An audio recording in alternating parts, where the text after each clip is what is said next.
Where are they? I don't even know why I have things in here that aren't needed for the elephant Lovey. I really need to just take some stuff out of here. Here they are. Today, I'm sewing on the eyes for my elephant Lovey. Did you see the tutorial for these? If you didn't see it, you can check it out there. And I'll leave a link in the description as well. I'll be using a bent tip darning needle to do all the sewing, and then I'll probably use my long weaving needle to finish off those tails and hide them into the head. Now let's get sewing. Before we start sewing, let's make sure we know which eye goes on the left and which one goes on the right. The highlight we made on each eye will tell us which is which. If the highlight is off-center to the right, then that's the one that goes on the right side. If the highlight is off-centered to the left, then that one goes on the left. Next, let's talk about the position for each eye. We need to make sure we leave room for the sculpting of the face, which will change the shape just a little. The bottom of the eye should rest on the same round where the top of the tusk was stitched in. Then I think it looks better if you have the eye angled just a little bit, so that's what I'm going to go for. Now, you should have two yarn tails coming off each eye. One is black and the other is white. I'll work with the white one first and make sure to bring it up behind the eye at the base. This is going to be the starting point for the first anchor stitch. I'm going to take the yarn tail back down through the eye.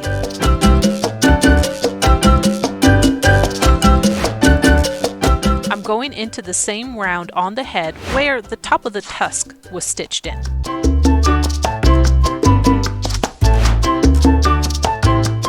After pulling that yarn tail snug, I'll go back into the eye, entering the back and exiting the front.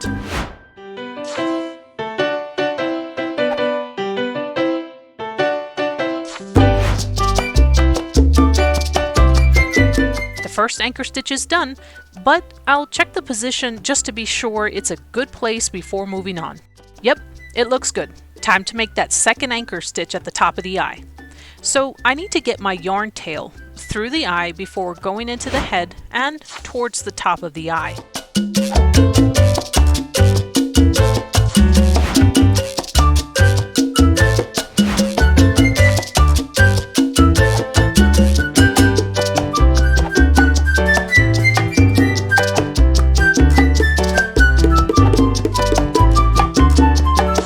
While I hold the eye in place, I'll make that second anchor by entering the back of the eye. I want to only go through the top of the nearest single crochet, you know, the little V part. To finish off this anchor, I need to go down through the next single crochet on the eye, just going through that top V of the single crochet. Then, I need to double check the position of the eye just to be sure I'm happy with this. And I am. Now to sew all the way around the eye. I'll work clockwise, weaving up and down through the tops of each single crochet of the eye. So when the yarn tail is exiting the back of the eye, I'll go into the head and make just a tiny little stitch. When the yarn tail is exiting the head, I'll go into the back of the eye through that top V of the next single crochet.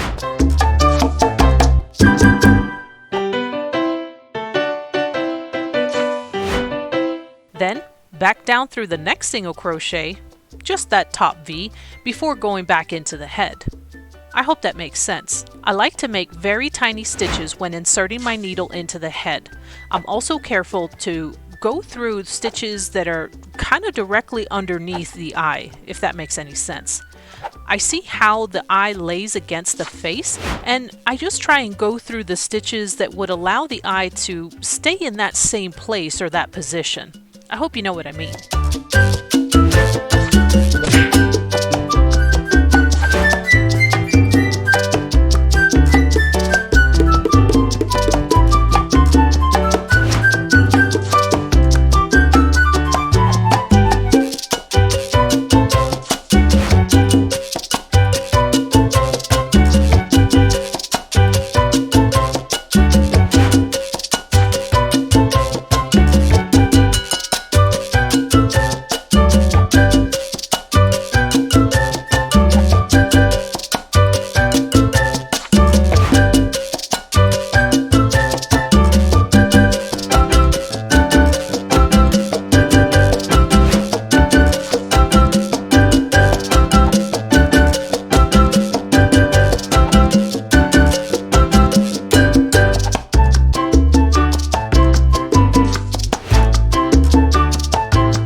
Sewing around the base of the eye can be a little tricky because you don't want to split any of those teal colored yarn threads.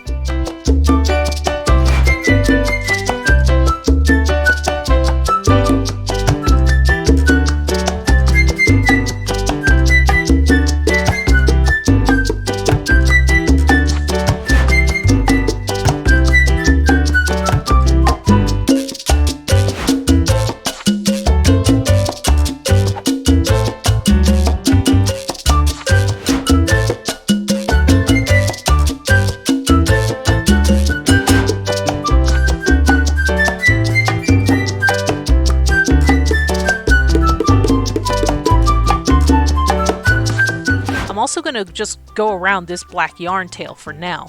We'll handle that yarn tail later. If you want to skip ahead to the next timestamp, feel free.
Now that I've gone all the way around the eye, I probably could just stop here, but I like to go around again, but this time taking a slightly different path. I'm going to take my needle between the top of the single crochet that I just went through. I want the needle to be exiting between the top V of that single crochet, kind of just catching the back loop of it. Then I'll insert my needle into the top of the head, trying to stay close to the edge of the eye. From here on, I want to stitch down one loop of the single crochet on the eye, just that back loop of each single crochet. I'm careful not to split any of these loops during this step. Going through just one loop will leave a nicer looking edge, I think. If you want to skip ahead, here's the next timestamp.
that I've made it all the way around the eye for the second time, that should be pretty secure. I'm just going to take this yarn tail up to a random place on the head and just kind of leave it hanging out there for a little while. I'll deal with that after this next step. Now it's time for me to work with this black yarn tail. I'm going to take it all the way around the eye, and it should sit nicely around that edge that we've created. The first thing I need to do is make sure the yarn tail is exiting the face, just below the base of the eye.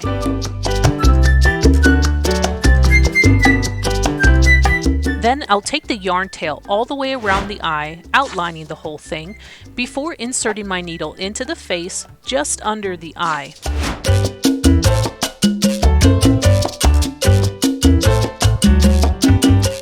I want the needle to exit the face just above the eye and as close to it as possible. I hope you can see this.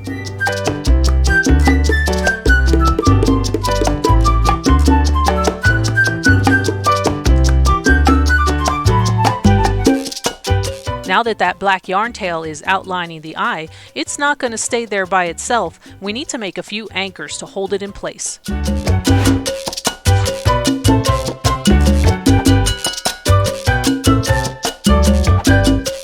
I'll come up on the outside of the black yarn tail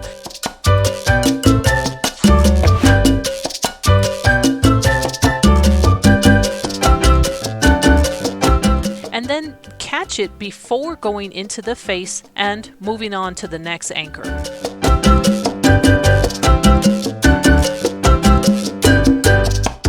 When I pull the yarn tail, I'm paying close attention to how that anchor is changing the outline that we just made.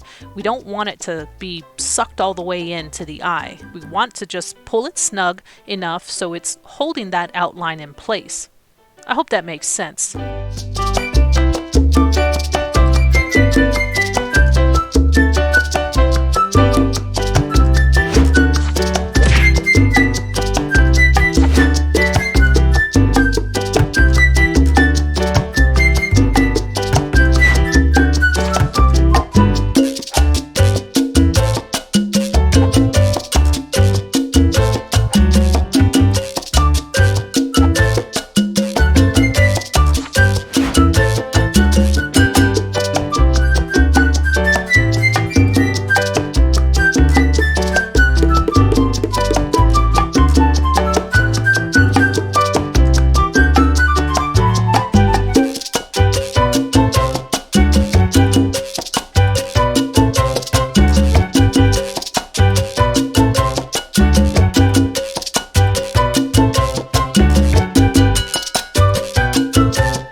Once this black outline around the eye is secure, I'll take the yarn tail up through the head to that random spot where we left the white yarn tail.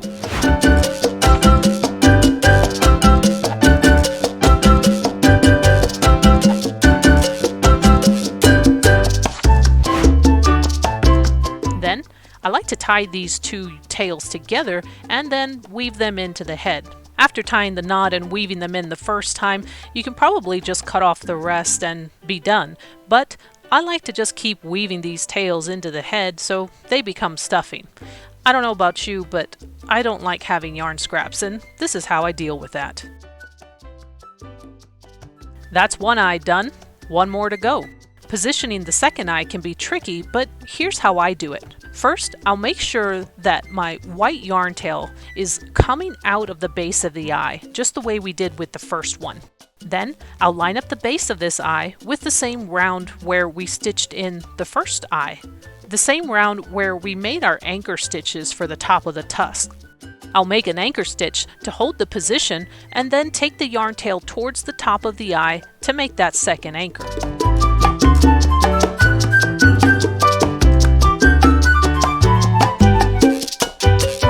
I like to line up the top of this second eye with the same round where the first eye is, and if I can get these two to be on the same round and they look pretty even, then the second anchor is done.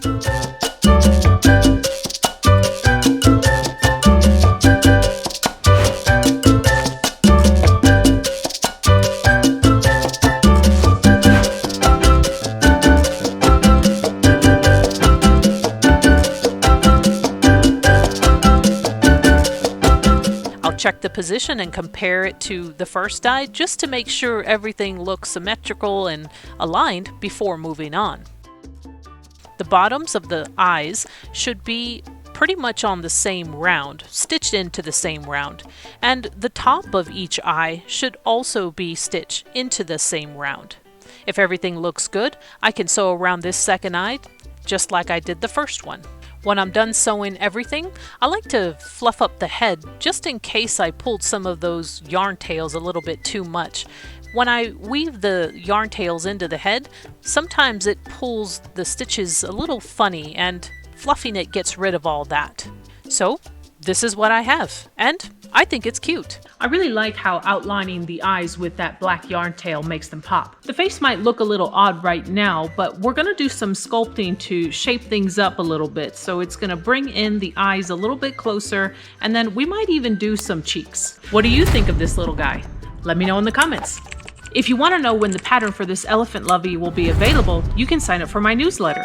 I'll be designing more loveys like this in the future, and if you're on my mailing list, you'll know when they release. That's going to be it for now. Don't forget to like, subscribe, and then come back for more. Thanks for watching.